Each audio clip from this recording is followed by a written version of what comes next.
All right, well, welcome everybody who's here to our November professional development meeting. We're excited to have you here, as well as our panel from United Way of Central Iowa. They'll be discussing with us more effective ways to serve our homeless populations in our respective regions and cities and communities. So I will have them introduce themselves here. I do want to put a quick announcement out there.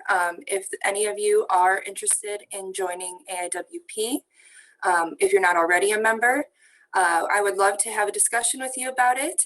So I will put my contact information in the chat, or you have Emily's. You can reach out to either of us at any time if you're interested in joining AIWP.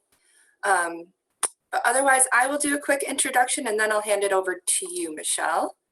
I'm Bree Steyer. I'm with the State Public Policy Group in West Des Moines. Been working with AIWP for about 3 years now, doing board management, conference and event planning, legislative advocacy, anything AIWP needs, we do. And this is my partner, Emily. She's also from the State Public Policy Group and assists with everything that AIWP needs. So I will go ahead and turn it over to you, Michelle. Great, thank you for having us. My name is Michelle Rich, and I am the Community Impact Officer of Income at United Way of Central Iowa. And what that means is that I engage our volunteers on investment decisions in the community. All those programs working towards self-sufficiency here in Central Iowa, Polk, Dallas, and Warren counties. And then I provide leadership to several projects internally, including the Opportunity Plan. So Luke and I work really closely together, and Luke can describe the Opportunity Plan here in a bit. And then Amber and Dion are with Central IowaWORKS, which is our workforce intermediary here in Central Iowa, Polk, Dallas, and Warren counties again. And some other projects as well. So I'm excited to be here. My background actually is with AIWP, so it's wonderful to come full circle. Thank you for inviting us. I am here simply to facilitate conversation. I'm not an expert in this area, and I quickly recognize that when asked to present. So today we have Luke Lynch, who's our Director of Opportunity, here to present a little bit of Homeless 101 is what we're calling it, and just some background on homelessness, people experiencing homelessness, and resources in communities. Then Amber Ramirez is the Director of Central IowaWORKS here in Central Iowa, and she's going to provide the supervisor perspective, but sandwiched in between those two is Diana Corvera, and she is a case manager at Central IowaWORKS, and she's going to provide that firsthand information from people experiencing homelessness about what they want. So I'm excited for the conversation today too. I'm going to hand it over to Luke to get us started. Luke, go ahead. Thanks, Michelle, and good morning, everyone. I'm gonna share my screen here. I think, there it is, and present. And you can see my PowerPoint, yes? Yep, looks good. Okay, good deal. So I'm just gonna chat a little bit about Opportunity. The Opportunity Plan came together really about 5 years ago, almost 6 years ago now. And it's a collective impact model, or a collective impact plan to really combat poverty. And we realized that, we came together, a group of over 100 people came together, realizing that Des Moines in particular, Central Iowa is on the top of a lot of lists. Great, best place to raise a family, best place to start a business, best place to ride a bike, like you name it, we're on the list. And it's a good thing. And it's one of the many reasons that I've started my family here in Central Iowa. But there's still a lot of people who are struggling. That's what Opportunity Plan came together around. There's 33% of Central Iowans who are struggling to make ends meet. And so we really had a real conversation about that and what can we do as a community to move forward. And so out of that meeting, and I should say in that meeting, there were a lot of different people, business leaders, community leaders, government leaders, philanthropists, nonprofit, education, but most importantly, people with lived experience were at this meeting to really talk about what is poverty, what does it look like in our community. So out of that first meeting and subsequent meetings, we decided that we were going to work on these 8 areas that you see here. And so realizing that it's all connected. We can't work on one area without working on the other. And we see it, probably the clearest definition that I always give is housing in relation to food insecurity. You know, as the rates increase and as affordable housing continues to increase, the need for affordable housing continues to increase, that's a fixed income that a lot of people have to pay, otherwise they risk being homeless. And so then, you know, they might access the food system because that's not a fixed cost. There's resources available that people can access. But realizing that, okay, if we just work on housing, all these others are going to continue to move up. So we have to collectively move forward as a community and work on all of these. And so down at the bottom, you'll see housing is one of them. Childcare cliff effect, education, so early childhood through grade 12. And I could talk for hours about all of these, but I know we're just focused on housing today, so I will spare you that. But I'm happy to chat further, and I'll leave my contact information when I'm done. So we have that early childhood through grade 12, adult education and employment, food insecurity, housing, new Iowans, so that's immigrants and refugees, reentry, and then transportation. And reentry are those coming back into society from incarceration. And I think the thing that we see with a lot of these groups, and Amber can confirm, and so can Deanna, is that housing is threaded throughout them. We see housing subgroups pop up in all of these because housing is something that is a problem that everyone faces throughout in poverty. So what's the spectrum? So, you know, I think when a lot of people think of homelessness, you think of somebody laying on a bench in downtown, and that's somebody who's homeless, but it's really not. It's you know, the definition is somebody who doesn't have permanent housing. So it's somebody who may be couch surfing, staying with friends. That person is also homeless. So there's just a couple bullet points here. Somebody who can't afford housing. So maybe gentrification has happened in somebody's neighborhood, and that has caused the prices of their home to increase, which is usually, you know, you would think a good thing. That's your biggest asset. But if somebody's on a fixed income, they're not going to be able to pay for those taxes and could potentially be forced to foreclose, or eviction could happen as well. So that's one possibility or one way that somebody might become homeless. Another one is somebody who's working but in poverty, and I think this is the ALICE population that we talk about so often in United Way of Central Iowa. And this, I think you can plug into any one of these, but that ALICE population is asset limited, income constrained, employed. And when I said that 33% of Central Iowans fall within that poverty, that's so the 250% of federal poverty level. So for a family of 4, that's about $65,000 a year. If a family or if a person is making less than 250% of poverty, they're not able to make ends meet, as what the ALICE study shows. And that's a study that's commissioned by United Ways of Iowa every couple of years. And so really, you know, a lot of folks, when we talk about what is poverty, again, people think somebody sitting on a bench downtown and begging for money. That's not the case. We know that there's 22% of Central Iowans, and this is before COVID, who are working, who just are not able to make ends meet. And so they're out there working 2 and 3 jobs and don't have the right benefits and don't have a good enough pay to make ends meet. Another one is unable to find work. And I think you all probably see this often with unemployment, with the skills gap. And that's just something that Central IowaWORKS does. And Amber can maybe talk about a little bit later, but there's just a big skills gap, especially, and I can speak to Central Iowa particularly, there's that big skills gap of if we can just get folks that education, then we can fill the jobs that are available. Personal hardship might lead to homelessness. So domestic violence, divorce, natural disaster, et cetera. And we've seen that with the derecho this year in particular. And then physically or mentally ill. And this is where chronic homelessness comes in. And it's used to describe people who have experienced homelessness at least a year or repeatedly while struggling with a disabling condition, such as mental illness, substance use disorder, or physical disability. I do want to point out the racial disparities, and this is national statistics, but we see that African Americans make up 13% of the population in the United States, and only 40% of people experiencing poverty. So I'll repeat that in a little, maybe it'll make a little bit more sense. African Americans make up 13% of the population, but 40% of people experiencing homelessness.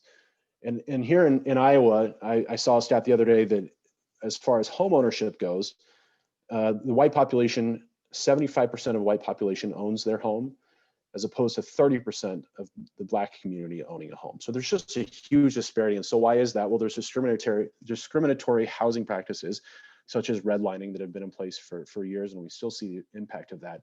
And if you haven't had a chance, there's Undesigned the Red Line is an exhibit that the Polk County Housing Trust put on here in Des Moines. But I think, it's similar across the state, across the country. But it's a great example of practices, banks not lending to people because the federal government wouldn't back those loans. And so it was built into the fabric of our country. Also, so when you're not able to own a home, you're not able to have generational wealth, because we know the biggest way to build wealth is through home ownership, and generational wealth, that is. And so then we see, low quality homes lead to negative health. So you've got mold, you've got lead paint, you've got all different things that happen when you live in low income homes, low quality homes. And then we see that zip codes determine life expectancy. So you can actually look up zip codes and see that life expectancy is less in low income neighborhoods. And a lot of that has to do with homes, social determinants of health, all kinds of different things. But housing is kind of at the core of a lot of this. So this is from 2019, but just to give you an idea of the homelessness population here in central Iowa. And this was, I think, January of 2019. So just over 2,300 total homeless population. And then of course, the persons experiencing chronic homelessness is at 340. So prevention, what can we do to prevent homelessness? Coordinated intake is one of the biggest ways that we can do that. And this really is exactly what it sounds like, to get everybody coming into one system, one unified computer system database. So here in central Iowa, there's a coordinated intake system where if somebody goes into the domestic violence shelter, if somebody goes into central Iowa Shelter and Services, they're all being entered into the same system, so that we know that, hey, there's resources here, we know what their needs are, and that we can be more efficient in making sure that that person is taken care of. Similar to that, rapid rehousing, so short-term rental assistance. And prior to my time here at United Way, I was at the Coalition Against Domestic Violence. And about 6 years ago, probably more than that now, they underwent a transition into rapid rehousing, and they actually ended up having to shut down a few shelters. And I'm not suggesting that shutting down shelters is what we need to do. But in this case, we found that going from crisis, a domestic violence or domestic abuse situation, into sometimes another scene of crisis, being, shelters aren't exactly, calm. Sometimes it's sometimes hectic. And so putting somebody from crisis into crisis didn't help them out. What they did find is that if we can get somebody into short-term rental assistance, so working with landlords, working with different folks in the community to get somebody into short-term rental, then they're more likely to not be homeless. They're more likely to find their way into another affordable living situation. And it actually ended up being cheaper, I think, than running shelters. And then permanent supportive housing. And the best example that I've seen of this is the YMCA's supportive housing campus in just south of downtown. And so this is basically for folks with chronic homelessness most of the time, to get them back on their feet. It's wraparound care, but it's also independent living. But there are guidelines to live in the units there. And then you kind of they help you get jobs, they help you work your way up into becoming self-sufficient. And then you start to pay rent as you move up. And then eventually they connect you with housing outside of that campus. So it's a really cool program. And those are just 3 ways that we can prevent homelessness. Resources would not be United Way if I didn't talk about 211, statewide hotline, helpline. That's actually across the country, a statewide helpline for resources. And this really is the best way to connect with different resources in your individual community. And then also for us, we say it's a win-win for those who are in need. They can call 211, and then it's all certified. The information that we have is certified, so we're not going to send somebody on, somewhere we know that is not going to be fruitful. We know that, hey, there are resources here. You can go here. This is what you need. Also, if we know that we're not able to connect to somebody with something, we're going to tell them that, because we want to make sure that we're not sending them on a hunt to all around town for resources that we know just to get them off the phone. We want to be frank with them and say, you know what, we don't have this, but maybe we've got a resource here. So 2-in-1. It also helps us out when we're working. We can pull up the stats from 2-in-1 and see what are people calling about, what are their needs, what's happening in the community right now. So it's helpful in that way too. Local community action agencies are also a good resource. They receive funds, emergency solution grants through HUD. They also right now are dispersing CARES Act dollars that have come down in response to COVID. Home Inc. also here in Des Moines is doing that as well. And then I'll also offer Continuum of Care. I know Polk County has one, Lynn County has them, and it's a program through Housing and Urban Development to promote community-wide commitment. So it's just another way to keep everyone together and make sure the resources are moving forward.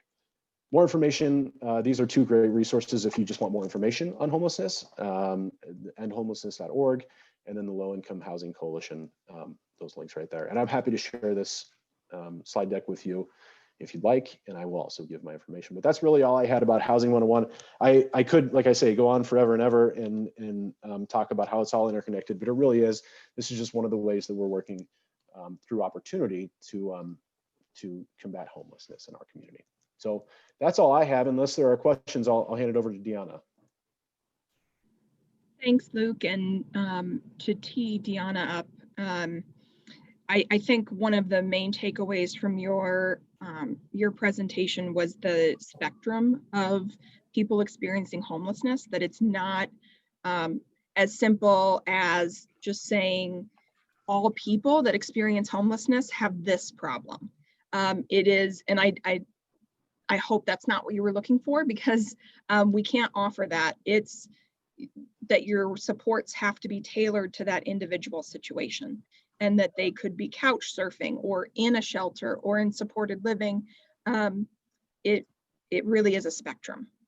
So Deanna is going to share with us some of that real world, what are people looking for that are experiencing homelessness. Deanna, please. Hi, thank you all for joining me. And one thing I wanted to start off with real quick is actually the definition of homelessness. So Des Moines Public Schools here in Central Iowa has a different definition of homelessness than what actually HUD has it. So actually HUD's definition of homelessness is if you are in an emergency shelter or you are on the streets. That is their definition. Unless you are one of those two, you are not able to access services until you go into the primary contact, which is primary health care. Now, Des Moines Public Schools, if your homelessness does qualify, if you are couch surfing, etc. But again, like I said, HUD, their definition of homelessness is only if you are in an emergency shelter or on the streets. So in order to access some of the services or resources that are out there, you must be one of those two.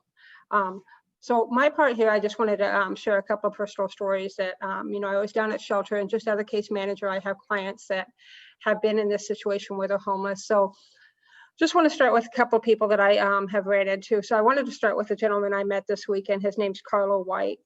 He has been experiencing homelessness for the last 10 years off and on. He's basically gone from state to state to state, staying in several different shelters.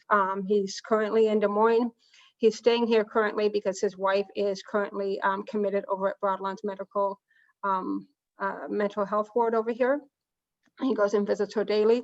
Now, he is currently on a 90-day stay out over at CIS Shelter. So the way that CIS Shelter works, that Central Iowa Shelter Services, they have their program where it's 90 days in, 90 days out, 60 days in, 90 days out, and then 30 days in and 90 days out. And then they can return. So when I'm saying 90 days in, that person can go ahead and stay there for 90 days. And then that end of 90 days, they have to be out for 90 days before they can be accepted back in for another 60 days. So Carlo is currently he's on his 20th day. So he's waiting another 70 days before he can get back in. So currently when I had met with him, he's basically staying on the side of the shelter just to plug up his phone. But he has his sleeping bag and his water bottles, etc., over on the Quick Trip over on High Street. And that's where he sleeps every single night. And then he goes back and kind of loiters back and forth in front of his shelter until they kick him out and get ready to leave him. And when I was talking to him, you know, one of the major things that he had mentioned is the lack of affordable housing. You know, we deal with that all the time here in Central Iowa. We see apartment buildings going up right and left. And the only problem with that is they're beautiful, they're nice, but for the people that are really, really needing them, and I see a lot of people nodding their heads, they can't afford them. You know, we have these beautiful buildings going up, and maybe 1 or 2 units and are income based, and they do that for the government assistance. So they'll designate, let's just say, you know, out of 400 apartments, they'll designate 40 apartments to income based. Now the problem with that is the wait for those apartment buildings or that apartment itself is extremely, extremely long. So again, like I said, he had just mentioned a lot about things that he may need. And, you know, I can talk to the clients on the street, or I can talk to the people in the shelter. But one thing he mentioned is that he really wishes that there wasn't a time limit on when he needs to get out of shelter, that there was some type of long-term facility that they could stay at till they really get back on their feet. You know, we have a lot of people that are struggling with mental illness. We have a lot of people that are struggling with substance abuse or whatever it may be. And, you know, thanks very much, Luke, because he hit on a lot of those topics of why people can become homeless. But again, like I said, you know, he had mentioned possibility of just touching base with a caseworker as soon as they get in. And, you know, I was talking to Dee, she's a client advocate down at Central Iowa Shelter Services. And the way that she explained it is when a person goes into the shelter, they don't automatically get assigned a caseworker. They don't automatically get that, because she says, you know, primary health care is open from Monday to Friday, 9 to 4. Central Iowa Shelter Services is open 24 hours a day. So what happens is if someone comes in and they do an assessment, they're asked if they need extra services. Now, I'm sure many of us know here that some people are too proud to say that they need those services, so they won't sign the paper stating that they don't need those. So unless there's a client advocate that goes around on the floor and meets with every single person coming in, many times those people are not even set up with a client advocate to assist them further in finding housing, or assist them to find, you know, sign up for food stamps, sign up for Social Security benefits, disability, whatever it is that they may need. So that's one big lack. And talking to Carlo as well, like I said, he had mentioned, you know, just different shelters around the states that he has been at, some of the resources that they have given to them. And he's, you know, he mentioned, he goes, there's a huge apartment building right across the street from SIS. It's a beautiful one. He's like, it's like Park Avenue. And then you look out the window and you see SIS shelter. And he mentioned, he said, well, what I really need is, I need more resources. We need some way to get people off the streets and without a time limit. So that's his majority of things that he had mentioned. I want to go on and I want to talk about Elijah. I met with Elijah yesterday for quite some time. He's been homeless about 4 years. He's only 25 years old. You know, it's pretty sad when I seen him and I spoke with him yesterday, because he's just so young. His reason for being homelessness is he has kind of been deserted from his family. He's had some addiction issues, had some run-ins with law enforcement, and now, unfortunately, he's been homeless for the last 4 years off and on. He's been trying to stay in skywalks when he can until the police come and chase him out of the skywalks, just to stay warm. You know, he mentioned yesterday about his mental health issues and the lack of his services that he's not able to attain. And you know, he talked about jobs, but when he started talking about jobs, a lot of his mental health issues that he had already told me that he had started to become apparent, because the way he was speaking and some of the things that he was talking about with work. And then it became a huge issue of how the government is trying to seize everybody. And it was very, very apparent that it would hinder him if he was to find employment. And one of my worst cases that I talked to, I want to just go on real quick, and Elijah kind of mentioned the same thing. He's just looking for affordable housing, you know, having people to help him with Social Security, helping him sign up for disability checks, et cetera, et cetera. And that was one of his biggest concerns, or one of his biggest things he said that the community can do. Now I want to go on to Lori. I spoke with Lori, I think it was Friday night, I'm sorry. Now, please remember, when I mentioned with SIS shelter, they have a 90-day in, 90-day out period. And they're very adamant on staying to that because of the amount of people that come in and go out through their doors. Now, Lori was at the end of her 90 days and she could no longer return. She was a young Caucasian woman. She was probably about 28, I want to say. She didn't give me her correct age. She looked pretty young. She said after her 90 days, she had came back to the shelter. She was supposed to be out at the time, but she didn't have a place to stay. She had already been staying on the streets for a few days. She came into the shelter and she was not allowed to stay because of her 90-day exit time. So across the street from the shelter is D-Mark, if any of you guys are familiar with where that is. So D-Mark's across the street, and then right behind D-Mark, there is a very, I want to call it a very unlit alleyway, not a very safe place. And this is where she ended up spending the night that night. She ended up getting gang raped that night, and she ended up going back to the shelter where they had to take her in and call authorities. And then she went to DV shelter. So in speaking with her, I think it goes back to the whole time limit thing and really trying to assess each person that walks through that door. And in talking to Lorian about sexual assaults, I have a few clients of my own that have kind of experienced the same type of thing. And I'm gonna call her Melissa. I'm not gonna use her real name, but after she got out of incarceration, she went over to, I'm trying to think right now. She went over to a transitional house here in Des Moines. After being left from the transitional house, she had to find a place to live. She ended up in Creston, where she ended up with somebody she thought was a friend, and she was sexually assaulted there. She came back here. I assisted her in getting her to the domestic violence shelter. She had left the domestic violence shelter just for a short time, went to somebody else's couch, started couch surfing, and was sexually assaulted again there. Sent her back to the DV shelter, and finally she went ahead and they assisted her with 6 months of rent, and she is now living at an apartment on the east side, and she works for Amazon, making $20 an hour now.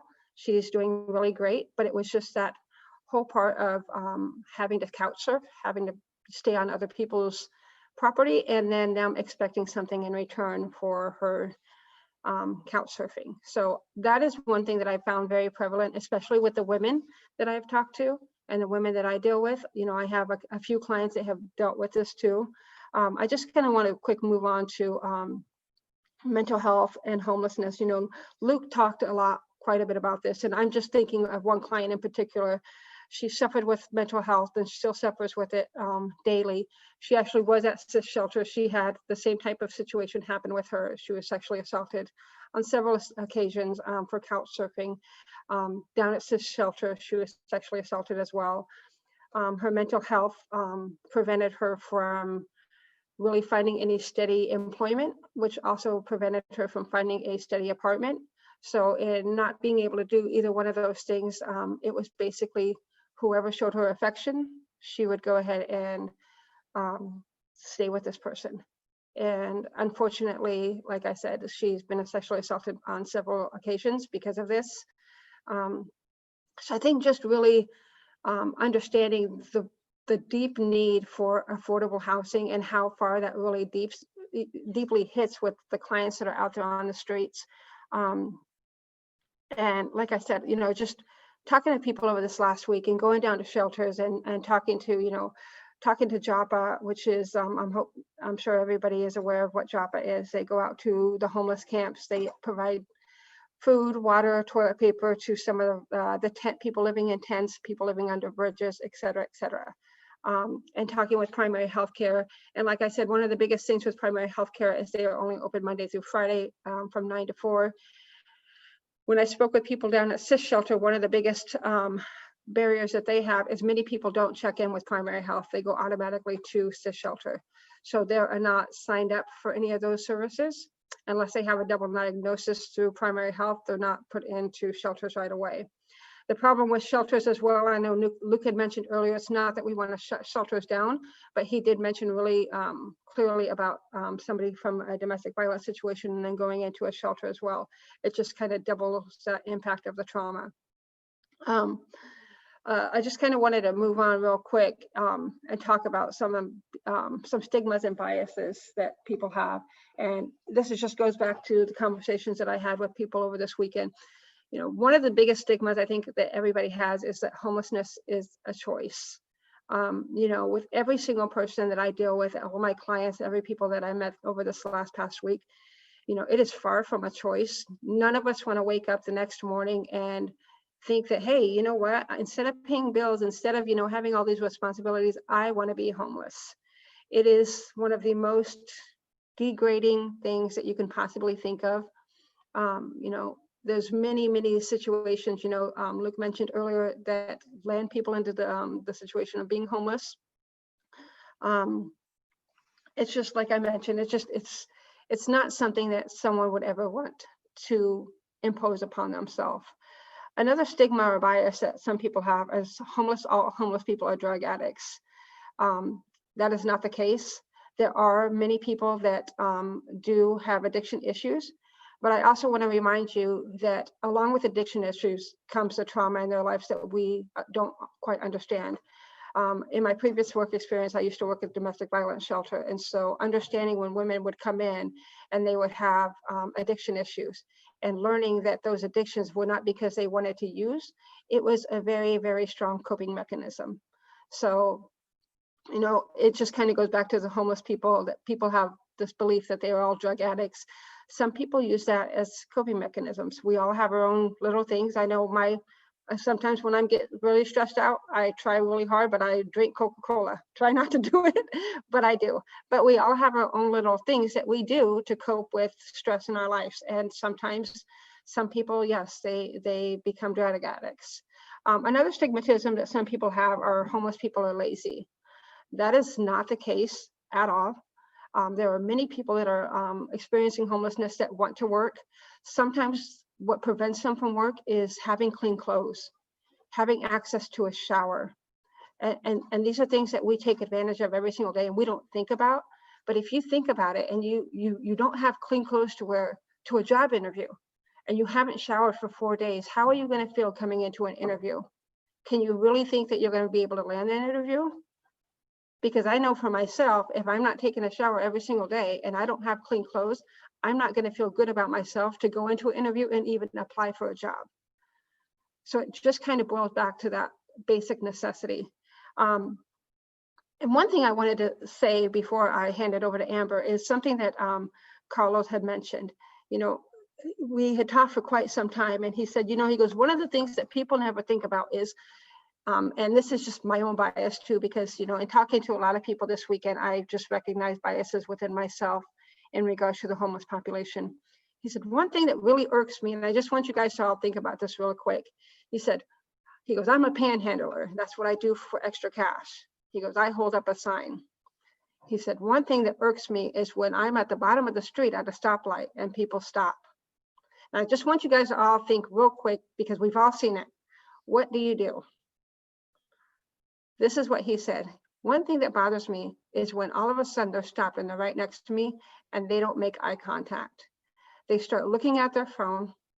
They start fiddling in their purse. They play with their radio, anything to teach them, because unfortunately society's taught us that they're unworthy. He said, I'm no different than anybody else. And maybe what scares them is that they're one paycheck away from being where I am. And so if we sit there and we think about that, and, after talking to him, I left the shelter and, there was somebody that was homeless on the side of the street with a sign, and just sat there and thought about what he had mentioned for a minute. And so, I just didn't have anything to offer him, but just, rolled down my window, said, hi, how are you doing? Just checked in on him. And it's just something that's that simple that can honestly just make someone's day. And it's things that we don't think about, that these other people are suffering. I mean, just basic human compassion and being kind to one another, it goes so far. And like I said, and in talking to Carlo, that was one of the biggest points that I came away with. Actually, in preparing all of the stuff that I've been doing this week, that's one of the biggest things that I've came away with, is just when he mentioned that is one of the biggest things that really bothers him, is when we stop and we see people on the street that are holding up those signs. Do we bother even to make contact? Do we talk to them, or do we roll up our window and turn away?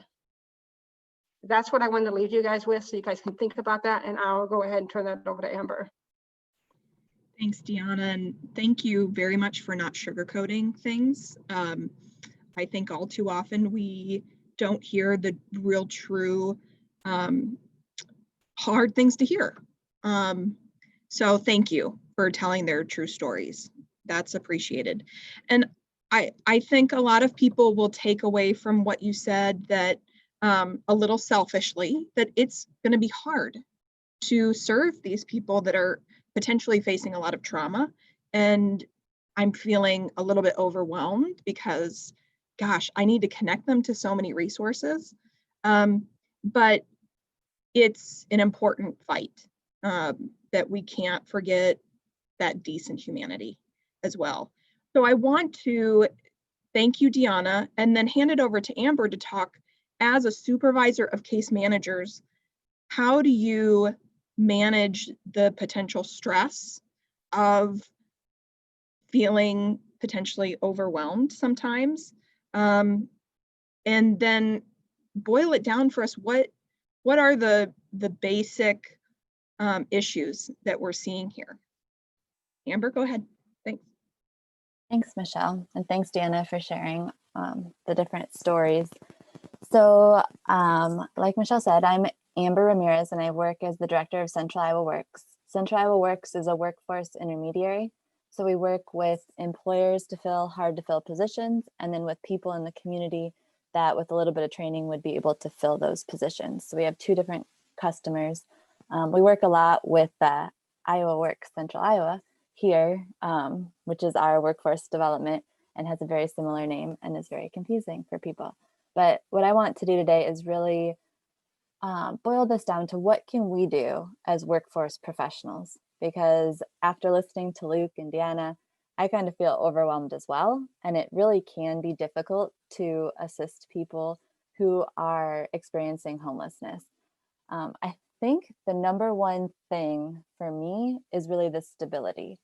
And so just like when you're working with any other participant, just because you hear that someone's experiencing homelessness, it doesn't necessarily mean all this doom and gloom. I mean, it's obviously a barrier in their life, but it doesn't necessarily mean that they won't be ready for employment. So I want to put that out there right away, that we need to listen to our participants and to what they're saying and what their life situation is, and determine if this is a barrier that needs to be addressed first, or if this is a barrier that can be addressed alongside them finding employment. For me, it's kind of like the chicken and the egg, because stability is the most important thing for people to be able to work and maintain their jobs. But can they reach stability without having the job? I mean, if they don't have regular income, are they ever going to be stable? So that's why I think that it's really important for us to work along with people and figure out what the plan is, and if they will be able to work and what they need. So just like with any other participant that we're working with, what hours would they like to work? Maybe an overnight position would be really helpful for someone who's experiencing homelessness. Or what, like, do they need full-time? Do they need part-time? I think all of those conversations still come in. And then just really thinking about, we talk a lot about employment readiness, and I'm sure that at IowaWORKS, everyone talks about that as well. So what is the employment readiness of this individual? If there are other issues, so we've talked about kind of the correlation sometimes between addiction issues or mental health issues, those are things that maybe need to be addressed right up front. But if they are being handled, if they are going to treatment, if they are, doing well, then maybe the homelessness won't be as big of an issue. We've had one client I can think of who was living out of her car. She successfully attended Mercy. So we got her into employment as a CNA, into school at Mercy College to become an RN. And she was able to work and go to school all while living in her car. And so without that, I mean, if we would have said she wasn't eligible because she didn't have stability, she never would have made it where she is today. Now she's an RN. Now she can afford housing. So I think that's why it's so important not to judge someone just because they are experiencing homelessness. They may still be able to work and move ahead. not to say that we shouldn't address it. We probably do need to address the homelessness as well, but I don't want it to be the reason that we're not providing services for individuals. On the other hand, we had someone who was living in transitional housing. So that's relatively permanent. Like she could have lived there anywhere from 6 months to 2 years. And so for us, we're like, oh, sure, yeah, we can get her a job, no problem. Well, her issue was more mental health issues. And so she would get into a job, but she'd lose it within 2 to 3 days. And so with those cases, it's really important to listen to the individual, because you don't want them to lose any other service that they're receiving because you got them into a job. So that can kind of go back to some of the benefits that they'll receive, and really listening to the participant and understanding what they want, because we want them to be ready, but we also don't want them to lose any benefits that they have before they're ready to be able to work permanently. So that's really the stability. The other thing that can happen and that does come up and that Deanna really touched on is sometimes there's not a ready solution. We work in central Iowa and we have a lot of services available, but there are still people that there is no easy solution for this person. Either they don't qualify for the shelter, they don't like Deanna was saying, how HUD has separate services, like they might not qualify for those services. They might have already used the time limits that they have. We had one participant that he had mental health issues and he had been banned from every single shelter option in central Iowa. And so he was really a difficult case because we knew he was homeless. We knew he needed help with that, but all we really could help with was the employment piece. And we were able to help with that.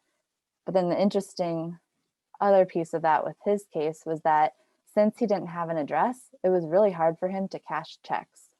And so it was just this cycle, like he would work and he'd get a check, and then he would spend hours and hours trying to find a place that would cash the check for him without a bank account. So there's all those other things that go along. But the other thing about when there is no solution, I really want to talk to is the staff. So as a supervisor of people who are doing workforce development, we all know that there are several different barriers and things that can come up, but it's so important to take care of the staff. Like we saw, Deanna went down and talked to different individuals who have been through some really traumatic events, and our case managers can really get secondary trauma, where they're hearing constantly all these negative things and it can be really overwhelming. So how can we support staff as they're doing this work? And I think one of the most important things as a supervisor is just acknowledging what we can do and what we can't do, and kind of taking the burden off of the individual, and even limiting what they're allowed to do. I found it very helpful as a supervisor to say, you cannot give money to people. You cannot give a ride to people. Like just putting my foot down and letting me be the bad guy, so that the case manager can really focus on helping the individual and can say no and put up barriers without feeling like they're being the bad person or they're not caring, and really just like letting the supervisor be the bad guy in that case. Also celebrating small successes. Sometimes with the case managers, they know the individuals and they know the whole story. It's rare in our profession that someone's journey goes like this, right? That they start and they're looking for a job with you, and then they find a job with you, and then they keep on going up and everything's perfect.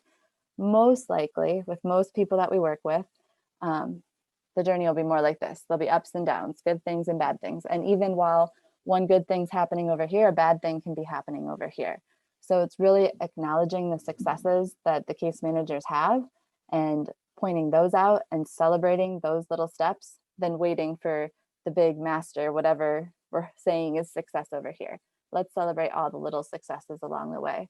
Let's talk about some of the things that have happened that haven't been a success, but let's not focus on those. Let's look for resources for those, but let's celebrate those successes. Another thing for the case managers is allowing them to take breaks when they need to. We all get really, really busy and we all want to help everyone as much as we can. But if we don't take care of ourselves first, we're not going to be able to take care of others. And we've all seen it. Like when you go to some agency that takes a lot of customer service and there's that person who's just snapping at you and who just is done and over it, that person probably needs a little break. And so if we allow our case managers to take a break when they need it and to take care of themselves, then they're going to be in a much better place to be able to assist people who are coming in with their problems and to have more patience and to even take more time to be more creative and think about other solutions. So that's why I think taking breaks is very important. Another thing that I think is important, especially now in times of COVID, is allowing the case managers to connect with each other about things that have nothing to do with work. So letting them call, have a 20-minute call about some party over the weekend, or well, maybe not a party in times of COVID, but a TV show that they watched and talk about that and really just lighten it up and think about things and bond, because the stronger a bond you have with your team and with the case managers, the easier they can support each other. And it's easier for a case manager to call and, you know, complain about an issue with a client or about a resource that they couldn't find, or, you know, let them be used to talking to each other so that they can brainstorm with each other and they can help each other understand. For me, I've always found it helpful that if I can't find a resource for someone, that I can talk to someone else who can either help me find a resource or help me feel justified that no, there is no resource for that. You didn't do a bad job. Like, there is no resource for that. And that's just a helpful thing to have. Another thing I really try to enforce is making people take their lunch breaks. And I know that's a small thing, but especially for those of you that work at IowaWORKS for the state. So you have a lunch break and you have breaks, right? Make your staff take their breaks.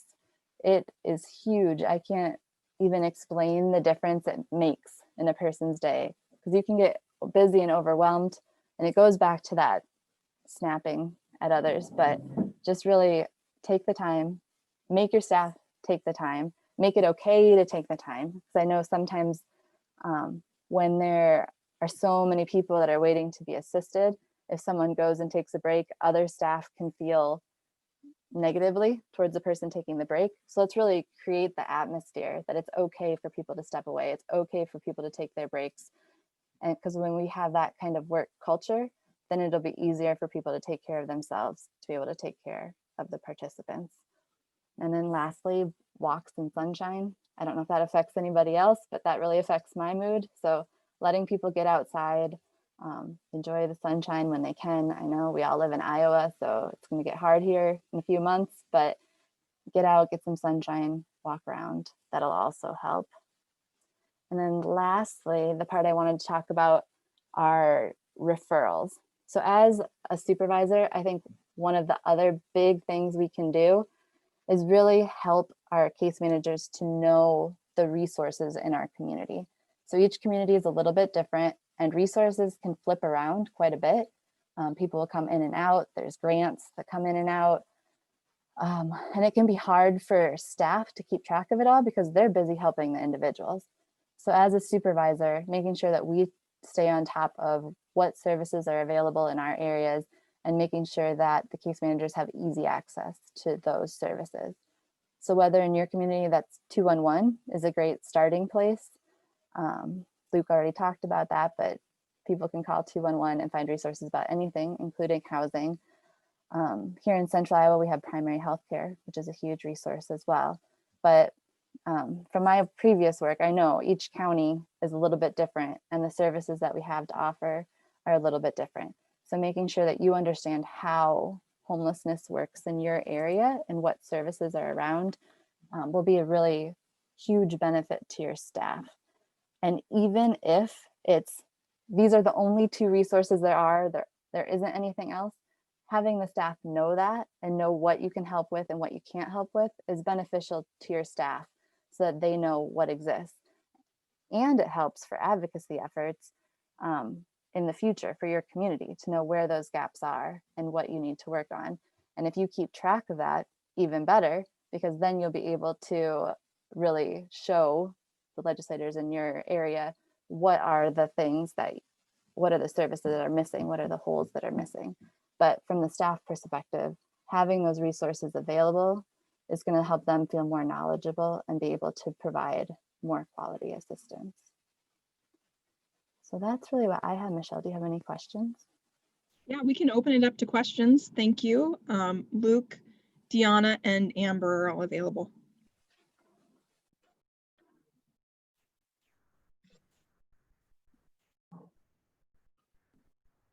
I have a quick question if nobody else has one first. I was just wondering, I know we don't have a ton of time, if you could just touch on benefits cliffs and how those working with individuals, you know, gaining a higher income, how that can kind of force them off of other benefits and where that trade-off is in the people you work with. You want me to take a go at this, Michelle? I can speak specifically to the childcare cliff effect, which was one of the 8 areas that we've been working on through opportunity. And so basically it's, you know, parents are receiving state funding, state assistance for childcare, and it just stops as they hit a certain threshold, as they hit a certain amount. So it really is a deterrent for people to take or to try and further their career, because I know that if I do further my career and I get even a quarter or a 10-cent raise, I'm going to end up losing $5,000 in assistance, which will actually make my income less than it was before, even though I'm taking a pay raise. And so we have seen some success this year, or I guess last year, with the State House. There was some movement, but just after a session, DHS put in a rule that made it so that the cliff, it would gradually step itself down up until I believe 215%, somewhere around there. And Michelle might know better than I do. I don't know it off the top of my head. But to gradually step that down. And we're trying to get that into law, but then also to go back and fill that donut hole. Because if somebody is at, say, 150%, then they don't qualify because they're already within that range that is not covered. So that's specifically, you know, the childcare cliff effect. And we've seen, as we explain it, we've seen a lot of people get on board, businesses, and you know, there are some organizations that I can think of here in Central Iowa where it's not, you have to take that incentive, that pay increase. You don't have an option to turn it down. And so people end up quitting. And I mean, that can just lend itself to homelessness, to poverty, to just staying in that cycle when it really should be a good thing to celebrate moving along in your career. Great. The other Thank you. thing I could add to that I referred to a little bit is really the disability benefits. And when we're talking about people who are suffering from homelessness, this is one that we've been really careful with. And I know a lot of people that work at IowaWORKS, you have the ticket to work, and the idea of people not going over the hours that they need so they don't get off their benefits too early. But I think that that's a really important thing to remember, is that we really should be connecting individuals who do have disability benefits to a professional who understands. So what your ticket to work person or whoever that is, because they can really make sure that a person works as many hours as they can without losing their benefits, because especially if it's around mental health, we just really don't want people to lose the benefits that they have before they're ready. And so having them work with a professional that knows the limits can really help them feel safer as well, so that they know that they can keep on trying to work without losing what they do have. Excellent. Thank you. Are there any other questions for our panel here?